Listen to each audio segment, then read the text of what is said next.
Você sabia que cada centímetro desse barco foi pensado para encantar o mar e resistir por décadas? Com 17,5 metros do bico de pato até o final do deck, cada detalhe foi planejado para garantir estabilidade e conforto em qualquer navegação.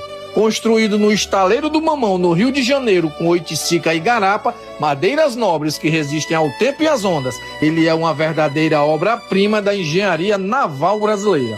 Ele se chama Princesa das Águas e agora desliza pelas águas de Guarapari, no Espírito Santo, encantando quem tem o privilégio de vê-lo navegar. Esse é mais um capítulo da série Barcos do Brasil, cada embarcação com sua história, sua personalidade e sua alma. Se você também se encantou com a Princesa das Águas, comenta aí. Viva os barcos do Brasil!